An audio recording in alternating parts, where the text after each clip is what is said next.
दोस्तों, आज हम एक्सप्लेन करने वाले हैं हाल ही में आई मूवी डिप्लोमेट को, जिसमें जॉन अब्राहम लीड रोल में है और इस मूवी की काफी लोग तारीफ भी कर रहे हैं, इसलिए वीडियो को भी लाइक कर दीजिए। हम चलिए कहानी शुरू करते हैं। तो मूवी की शुरुआत में हम उस्ताद नाम के आदमी को देखते हैं, जो कि एक आतंकवादी था और ये देश था पाकिस्तान। फिर थोड़े टाइम बाद उस्ताद अपने दोस्त ताहिर के घर पर आता है। फिर वहाँ से ताहिर और ताहिर की पत्नी उस्मा कार में बैठकर इंडियन एम्बेसी पहुंच जाते हैं, पर अभी इंडियन एम्बेसी को खुलने में कुछ समय बाकी था, इसलिए वो तीनों एम्बेसी के बाहर बैठे होते हैं। अब ये किस काम से आए थे ये हमें बताया नहीं जाता। तभी उस्ताद और ताहिर सिगरेट पीने के लिए एम्बेसी के बाहर चले जाते हैं। उसी समय इंडियन एम्बेसी का दरवाजा खुलता है तो मौका देखकर उस्मा भागते हुए एम्बेसी के काउंटर पर जाती है। यहाँ उस्मा मोहन नाम के आदमी से डरी हुई आवाज में कहती है कि आप मुझे कैसे भी मेरे पति से बचा लीजिए, वरना मेरा पति मुझे मार डालेगा। तब उस्मा को ऐसे घबराए देखकर मोहन उसे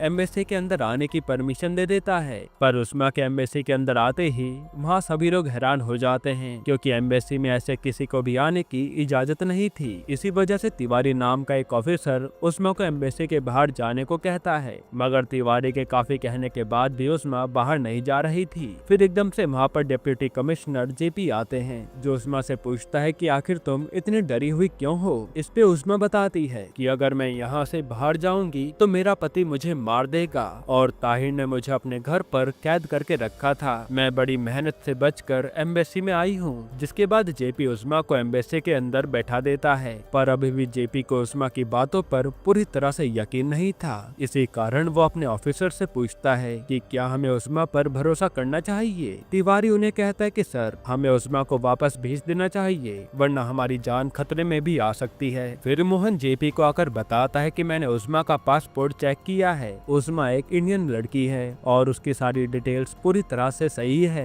मोहन की बात सुनने के बाद जेपी खुद उस्मा से पूछताछ करने जाता है, साथ ही वो उस्मा की बातें अपने कैमरे में भी रिकॉर्ड कर रहा था। अब जेपी उस्मा से कहता है कि तुम्हें मुझे अपने बारे में सब कुछ बताना होगा, तभी हम लोग कुछ कर पाएंगे। तब उस्मा उसे बताती है कि मैं पाकिस्तान ताहिर से मिलने आई थी, पर ताहिर ने मुझे जबरदस्ती बुनार में कैद करके रखा था। बुनार का नाम सुनकर जेपी के होश उड़ जाते हैं। असल में बुनार आतंकवादियों का इलाका था और कोई चाहकर भी बुनार में नहीं जा सकता था। आगे उस्मा उसे बताती है कि ताहिर ने मेरी मर्जी के बिना मेरे साथ शादी की है और वो मुझे अलग अलग तरह से टॉर्चर भी करता है। फिर जेपी उस्मा से पूछता है कि क्या तुम्हारे पास पुलिस रिपोर्ट या इमिग्रेशन शीट है, क्योंकि इमिग्रेशन के बिना पाकिस्तान में किसी को भी एंट्री नहीं मिलती। इस पे उस्मा कहती है कि मुझे इन सब के बारे में कुछ भी नहीं पता, ताहिर ही था जिसने अपने जुगाड़ से मुझे पाकिस्तान में बुलाया और फिर वो मुझे बुनार लेकर गया था। लेकिन जेपी को अभी भी उस्मा की बातों पर यकीन नहीं था, इसलिए वो लेडी ऑफिसर से कहता है कि तुम जाकर चेक करो कि क्या सच में उस्मा की बॉडी पर मारपीट के निशान हैं। फिर चेक करने पर उन्हें पता चलता है कि ताहिर ने सच में उस्मा को बहुत मारा था, क्योंकि उसकी पूरी बॉडी ही जख्मी थी। ये देख जेपी सोच लेता है कि वो उस्मा को किसी भी तरह इंडिया पहुंचा कर रहेगा, जो यहाँ फंस गई है। इसी वजह से जेपी पाकिस्तान के फॉरेन मिनिस्टर फराज से मिलने जाता है और सारी बात बताता है। तब बाकी मंत्रियों को भी ये खबर मिल जाती है। तब एक मंत्री मलिक नाम के जनरल हेड ऑफिसर को कॉल करके पूछते हैं कि क्या हमें उस्मा को इंडिया भेज देना चाहिए। इस पर मलिक कहता है कि जरूर उस्मा कोई जासूस है और वो हमारे पाकिस्तान की इंफॉर्मेशन इंडियन आर्मी को भी दे सकती है, इसलिए हमें सारी सच्चाई पता चलने तक उस्मा को छोड़ना नहीं चाहिए। इसके बाद फराज जेपी से वादा करता है कि मैं तुम्हारे इस केस में जरूर मदद करूंगा, जो सुनकर जेपी उसकी बात मानकर चला जाता है। फिर हम उस्मा को देखते हैं, जिसे सेफ्टी के लिए एम्बेसी में ही रखा गया था। साथ ही मलिक ने भी अपने आदमियों को एम्बेसी पर नजर रखने को कहा था। तभी एम्बेसी के बाहर ताहिर का काफी समय बीत जाता है, पर उस्मा नहीं आती, तो ताहिर समझ जाता है कि उस्मा ने हमें धोखा दिया है। वहीं तिवारी भी ताहिर पर सीसीटीवी कैमरा से नजर गड़ाए बैठा हुआ था। इसके बाद जब जेपी अपने ऑफिस में काम कर रहा था, उसी समय जेपी को अपने बेटे का कॉल आता है और उसकी बातों से पता चलता है कि जेपी के बेटे को ओवरथिंकिंग की प्रॉब्लम है। फिर जेपी अपनी पत्नी से बात करता है, मगर जेपी की पत्नी तो उस पर काफी गुस्सा थी, क्योंकि वो काफी समय से अपने घर नहीं गया था और जेपी अपनी जॉब के लिए काफी पैशनेट था। तभी तिवारी तेजी से भागते हुए जेपी के पास आता है और बताता है कि ताहिर एम्बेसी से बाहर चला गया है, मुझे लगता है कि वो पुलिस वालों से मदद लेने गया होगा। इस पे जेपी उसे कहता है कि तुम भी चुपके से जाकर ताहिर पर नजर रखो और जो वो करता रहे मुझे बताते रहना। ये सुनकर पहले तो तिवारी काफी घबरा जाता है, मगर तिवारी को ना चाहते हुए भी जेपी की बात माननी पड़ती है। फिर हम ताहिर को देखते हैं जो अपने आदमियों से कॉल पर कह रहा होता है कि उस्मा ने मुझे धोखा दिया है और मैं उस्मा को जिंदा नहीं छोड़ूंगा। इधर जब उस्मा अपने कमरे में बैठी होती है उसी समय एक लेडी ऑफिसर आकर उस्मा को चेंज करने के लिए कपड़े देती है। फिर उस्मा जैसे कपड़े चेंज करने जाती है इतने में लेडी ऑफिसर उस्मा का बैग चेक करने लगती है और काफी ढूंढने के बाद उसे उस्मा के बैग में एक ब्लेड रखा हुआ मिलता है जो वो ऑफिसर जाकर जेपी को दे देती है। फिर कुछ देर बाद जेपी के पास मोहन आता है तो जेपी मोहन से कहता है कि क्या मुझे उस्मा की मदद करनी चाहिए। असल में जेपी को डर था कि कहीं उस्मा के कारण बाकी लोगों की जान खतरे में ना पड़ जाए। फिर रात में घर जाते समय जेपी उस्मा और उसकी बेटी की इंटरनेट पर फोटो देख रहा होता है। तभी जेपी को सुषमा स्वराज जी का कॉल आता है। सुषमा जी उसे कहती है कि जब तक मेरे ऑर्डर्स नहीं आ जाते तब तक तुम कुछ भी मत करना, वरना पाकिस्तान में तुम्हें खतरा भी हो सकता है। दूसरी तरफ मलिक ताहिर से जाकर मिलता है और कहता है कि तुम चिंता मत करो, मैं यहाँ तुम्हारी मदद करने आया हूँ। यानी मलिक इंडियन एम्बेसी के खिलाफ था। जिसके बाद अगले दिन मलिक न्यूज में झूठी खबर फैला देता है कि इंडियन एम्बेसी ने जबरदस्ती उस्मा को कैद करके रखा है। इस न्यूज के कारण इंडियन एम्बेसी की काफी बुराई होने लगती है और सुषमा जी भी जेपी को कॉल करके कहती है कि तुम्हें जल्दी से कुछ न कुछ करना पड़ेगा, वरना सब लोग इंडियन एम्बेसी के खिलाफ आवाज उठाएंगे। तब जेपी के दिमाग में एक अच्छा आइडिया आता है और वो उस्मा से जाकर कहता है कि अगर तुम मीडिया को अपना बयान दे दोगी तो मीडिया को हम पर यकीन हो जाएगा। लेकिन उस्मा डर के मारे अपना बयान देने से मना कर देती है। तब जेपी उसे कहता है कि हमें वैसे भी तुम्हें मंडे को कोर्ट लेकर जाना होगा, इसलिए तुम्हें ताहिर से ज्यादा डरना नहीं चाहिए। इस पे उस्मा कहती है कि आप ताहिर को नहीं जानते हो, वो एक दरिंदा है। और उस्मा जेपी को अपनी पूरी कहानी बताने लगती है कि मैं 1 साल पहले काम की तलाश में मलेशिया गई थी। मलेशिया में मेरी दोस्त सहीन भी रहा करती थी। फिर एक दिन हम देखते हैं कि उस्मा का पर्स कहीं गायब हो जाता है, जिससे वो टेंशन में आ जाती है क्योंकि उसमें उस्मा के सारे डॉक्यूमेंट्स थे। तभी उस्मा के पास ताहिर आकर उसे वो पर्स लौटा देता है और यहाँ से इनकी दोस्ती शुरू हो जाती है। फिर एक रात उस्मा को पता चलता है कि उसकी बेटी को एक बड़ी बीमारी थी और उस्मा के पास अपनी बेटी के इलाज के लिए इतने पैसे नहीं थे। इतने में ताहिर आकर उस्मा से कहता है कि तुम चिंता मत करो, तुम मेरे घर पाकिस्तान आ जाओ, वहाँ पर मैं तुम्हारी बेटी के इलाज का सारा बंदोबस्त कर दूंगा। तब उस्मा भी उसकी बात मानकर पाकिस्तान आ जाती है, जहाँ से ताहिर उस्मा को बुनार लेकर आता है। यहाँ ताहिर ने उस्मा को बेहोशी की दवा भी खिला दी थी, इसलिए वो अपने होश में भी नहीं थी। फिर जब कुछ औरतें उस्मा को घर में लेकर आती है तो उसे पता चलता है कि ताहिर की तो पहले से एक बीवी और एक बच्चा था। ये सब जानने के बाद तो उस्मा के होश उड़ जाते हैं। असल में उस्मा कहीं न कहीं ताहिर को पसंद करने लगी थी। इसके बाद उस्मा ताहिर से गुस्से में कहती है कि तुमने मुझे धोखा दिया है और तुम अपने फायदे के लिए मुझे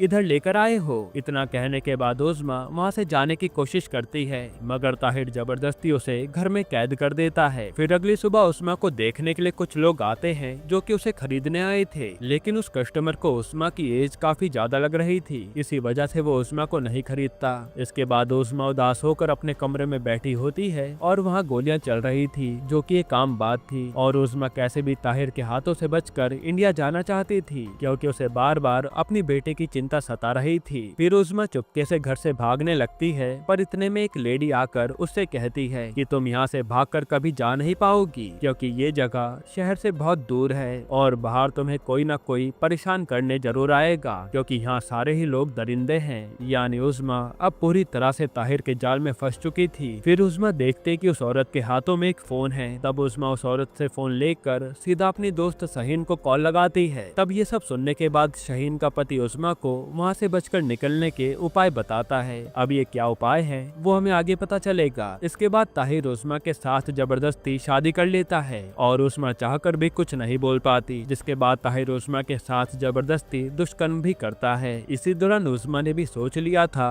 कि अब उसे अच्छा बनने का नाटक ही करना पड़ेगा, वरना ताहिर उसके हाथ में नहीं आएगा। फिर अगली सुबह उस्मा ताहिर से बहुत ही अच्छे से कहती है कि तुमने मुझसे शादी तो कर ली है, पर तुम्हें मेरी एक बात माननी होगी। फिर उस्मा बताती है कि हमारे भारतीय रस्म में शादी के बाद लड़की के घर वाले दूल्हे को 10 लाख रुपए देते हैं, इसलिए मुझे इंडियन एम्बेसी जाकर अपने घर वालों को चिट्ठी भेजनी होगी। तब ताहिर भी पैसों के लालच में आकर उस्मा को अपने साथ इंडियन एम्बेसी लेकर जाता है और ऐसे ही उस्मा अपने दिमाग का इस्तेमाल करके ताहिर से बचकर भागने में कामयाब हुई थी। अब प्रेजेंट में उस्मा यही सब बताकर कर रोए जा रही थी। जेपी भी उस्मा से वादा करता है कि वो उस्मा को ताहिर से बचाकर रहेगा। इसके बाद जेपी सईद नाम के एक लॉयर को कॉल करके बताता है कि उस्मा नाम की एक लड़की अपने देश इंडिया जाना चाहती है, इसलिए मुझे उस्मा को इंडिया वापस भेजने के लिए तुम्हारी मदद चाहिए। सईद भी काफी समय से जेपी को जानता था, इसलिए वो जेपी के कहने पर उस्मा का केस लड़ने को मान जाता है। वहीं तिवारी ने भी ताहिर पर अपनी नजर गड़ाए रखी थी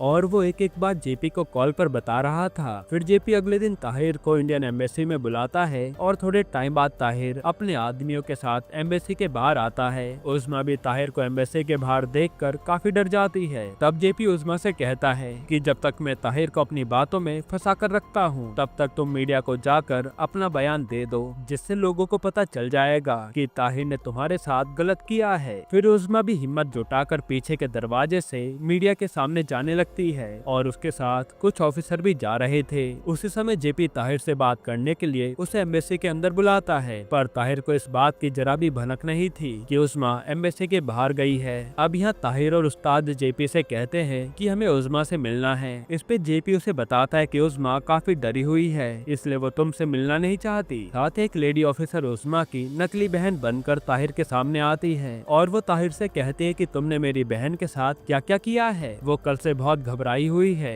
इसी तरह से वो ताहिर को उल्लू बना रहे थे। तभी हम उस्मा को देखते हैं जो मीडिया से कहती है कि ताहिर एक बहुत बुरा इंसान है, उसने मुझे धोखे से बुन्नार में कैद करके रखा था और मैं अपने देश इंडिया वापस जाना चाहती हूँ। अपना बयान देकर उस्मा पीछे के दरवाजे से एम्बेसी में वापस आ जाती है। फिर जब ताहिर एम्बेसी के बाहर आता है तो उसके सामने काफी सारे मीडिया वाले आ जाते हैं और वो लोग ताहिर से पूछने लगते हैं कि क्या आपने उस्मा को जबरदस्ती कैद किया था। तब ताहिर उनसे गुस्से में कहता है कि ये सब सिर्फ एम्बेसी वालों की चाल है, वो मुझे अपनी पत्नी से दूर करना चाहते हैं। यहाँ जेपी उस्मा की आकर तारीफ करता है कि तुम में बहुत हिम्मत है। फिर रात के समय उस्मा को अपनी बेटी की याद आ रही होती है, मगर वो इस हालत में अपनी बेटी से बात भी नहीं करना चाहती थी। अब अगले दिन न्यूज में एक खबर आती है कि पाकिस्तान जेल में कैद कुलभूषण यादव को आजाद कर दिया गया है और कुलभूषण को इंडिया भेजने की तैयारी कर रहे हैं। इस बात से बहुत सारे पाकिस्तानी खुश नहीं थे, इसलिए सुषमा जी जेपी को कॉल करके कहती हैं कि कुलभूषण के केस का असर उस्मा के ऊपर भी होगा, इसलिए तुम कोई भी कदम ध्यान से उठाना। इसके बाद जेपी फराज से जाकर पूछता है कि आखिर तुम लोग उस्मा को इंडिया कब भेजोगे। इस पे फराज कहता है कि अभी अभी कुलभूषण को आजाद किया गया है, इसी वजह से हम लोग उस्मा को इतनी जल्दी इंडिया नहीं भेज पाएंगे। और फराज की बातों से साफ पता चल रहा था कि वो जेपी को पागल बना रहा है और वो उस्मा को इंडिया भेजना नहीं चाहता। फिर जेपी उस्मा से आकर कहता है कि अब तुम्हारे लिए थोड़ी मुश्किल हो सकती है, पर तुम्हें हर हालत में खुद पर भरोसा करना होगा। तब उस्मा जेपी से कहती है कि अगर आप मुझे इंडिया नहीं भेज पाओगे तो मैं जहर खाकर अपनी जान दे दूंगी, लेकिन मैं उस ताहिर के पास कभी लौट कर नहीं जाऊंगी। फिर रात के समय जब जेपी सो रहा होता है तभी जेपी को मोहन का कॉल आता है जो उसे बताता है कि एक औरत आपसे बात करना चाहती है। तब वो औरत जेपी को बताती है कि ताहिर कोर्ट में उस्मा के खिलाफ केस फाइल करने जा रहा है। ये सुनने के बाद जेपी काफी टेंशन में आ जाता है, जिसके बाद वो जल्दी से सईद को कॉल करके कहता है कि ताहिर उस्मा के खिलाफ केस करने जा रहा है और वो जज के सामने उस्मा के साथ सुलह कर लेगा, पर हमें कैसे भी उस्मा को ताहिर से दूर रखना होगा। इसलिए सईद ताहिर के केस फाइल करने से पहले ही खुद कोर्ट में ताहिर के खिलाफ केस फाइल कर देता है। फिर मलिक सोच में पड़ जाता है कि आखिर जेपी को ये बात कैसे पता चली होगी कि ताहिर कोर्ट में केस फाइल करने जा रहा है। साथ ही मलिक के आदमी सईद के चैम्बर को तोड़ने फोड़ने लगते हैं क्योंकि वो जेपी की मदद कर रहा था। अब अगले दिन ताहिर का लॉयर और उस्मा का लॉयर सईद कोर्ट में केस लड़ने आते हैं। वहाँ ताहिर का लॉयर जज से कहता है कि उस्मा खुद अपनी मर्जी से पाकिस्तान आई थी और उस्मा ने सबके सामने ताहिर के साथ शादी की है, लेकिन इंडियन एम्बेसी वाले उस्मा को भड़काकर ताहिर के खिलाफ कर रहे हैं। इस पे सईद जज से कहता है कि उस्मा ने खुद बयान दिया है कि ताहिर ने उसे जबरदस्ती कैद करके रखा था और अगर उस्मा अपने घर इंडिया जाना चाहती है तो उसे कोई रोक नहीं सकता। फिर उन दोनों की बातें सुनने के बाद जज कहते हैं कि उस्मा को तभी इंडिया जाने की परमिशन मिलेगी जब उस्मा खुद कोर्ट में आकर ताहिर के खिलाफ अपना बयान देंगी, मगर कोर्ट आने में उस्मा की जान को खतरा भी हो सकता था, इसलिए जज उस्मा को पुलिस सिक्योरिटी दे देते हैं। फिर जेपी आकर उस्मा से कहता है कि कभी कभी हम चाहकर भी दूसरों को बचा नहीं पाते और अगर तुम्हें अपनी बेटी के पास जाना है तो तुम्हें ताहिर के खिलाफ लड़ना होगा। तब उस्मा भी ठान लेती है कि वो कोर्ट में जाकर ताहिर के सामने बयान देंगी। फिर अगले दिन पुलिस सिक्योरिटी के अंदर उस्मा को कोर्ट लेकर जा रहे थे और उस्मा के साथ साथ जेपी भी कार में बैठा होता है। जेपी को उस बात का पहले से ही अंदाजा था कि ताहिर अपने आदमियों के साथ उन पर हमला जरूर करेगा, इसलिए जेपी फराज से कॉल पर कहता है कि अगर उस्मा को कुछ भी हुआ तो इंडियन आर्मी चुप नहीं बैठेगी। तभी ताहिर के आदमी जेपी की कार पर हमला कर देते हैं और उस्मा काफी ज्यादा डर जाती है। मगर उसी समय मलिक को मिनिस्टर का कॉल आता है और वो मलिक से कहते हैं कि उस्मा को कुछ भी नहीं होना चाहिए। ये सुनते ही मलिक ताहिर और उसके आदमियों को रोक देता है। फिर थोड़े टाइम बाद वो सभी लोग सुरक्षित कोर्ट पहुंच जाते हैं और उस्मा को कोर्ट में पेश करने से पहले सुषमा जी का कॉल आता है। वो उस्मा से कहते हैं कि तुम्हें डरने की कोई जरूरत नहीं है क्योंकि तुम्हारे पीछे पूरा हिंदुस्तान खड़ा है, तुम सिर्फ हिम्मत से अपनी बात कहना। तब ये सुनने के बाद उस्मा में काफी हिम्मत आती है। इसके बाद उस्मा को कोर्ट में लाया जाता है जहाँ जज उस्मा से पूछते हैं कि क्या आप ताहिर के साथ रहना चाहती हो। तब वो कहते हैं कि नहीं, मुझे ताहिर ने धोखे से कैद करके रखा था और उसने मेरे साथ ना जाने क्या क्या किया है, मैं ताहिर के साथ कभी भी रह नहीं सकती। ये सब सुनकर जज उस्मा को इंडिया जाने की परमिशन दे देते हैं, लेकिन ताहिर इस फैसले से बिल्कुल खुश नहीं था और ताहिर सभी के सामने उस्मा पर चिल्लाने लगता है, जिससे उस्मा यहाँ भी काफी डर जाती है। असल में उस्मा के मन में ताहिर के खिलाफ काफी ज्यादा खौफ बैठ चुका था। फिर जज उस्मा को वाघा बॉर्डर तक जाने के लिए पुलिस प्रोटेक्शन देते हैं, लेकिन जेपी ये बात अच्छे से जानता था कि ताहिर और उसके लोग उस्मा पर अटैक करने जरूर आएंगे। इसी वजह से वो सुबह के बदले रात में ही उस्मा को वाघा बॉर्डर ले जाने का सोचता है और तिवारी भी पुलिस को कॉल करके जल्दी से इंडियन एम्बेसी आने को कहता है।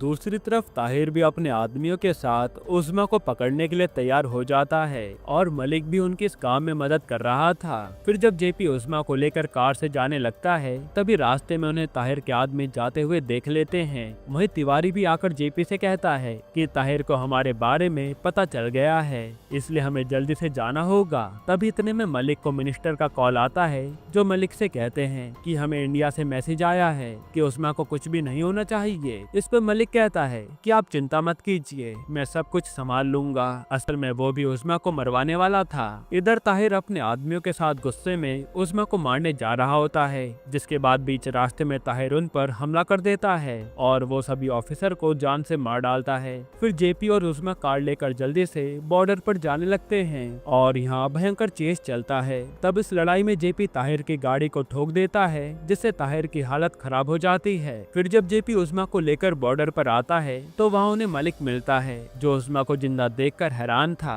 फिर मलिक उस्मा का इमिग्रेशन शीट अप्रूव करने के लिए उससे काफी सारे सवाल जवाब करने लगता है, तो उस्मा उसे साफ साफ कह देती है कि मैं यहाँ अपनी मर्जी से नहीं आई थी, ताहिर ही मुझे बहला फुसलाकर पाकिस्तान लाया था। जिसके बाद मलिक को उसके पासपोर्ट पर स्टैम्प लगानी पड़ती है। फिर उस्मा खुशी खुशी अपने देश आ जाती है जहाँ जेपी की मेहनत रंग लाई थी। फिर उस्मा के इंडिया लौटने की खबर हर जगह फैल जाती है और हर कोई जेपी और सुषमा जी की तारीफ कर रहे थे। यहीं पर यह मूवी खत्म होती है। दोस्तों, आपको ये मूवी कैसी लगी हमें कमेंट में जरूर बताइएगा और इसके अलावा आप कौन सी मूवी का एक्सप्लेनेशन चाहते हैं वो भी कमेंट कीजिएगा। बाकी अगर आपको हाल ही में आई एक कमाल की मूवी देखनी है तो आप ये वीडियो देख लीजिए।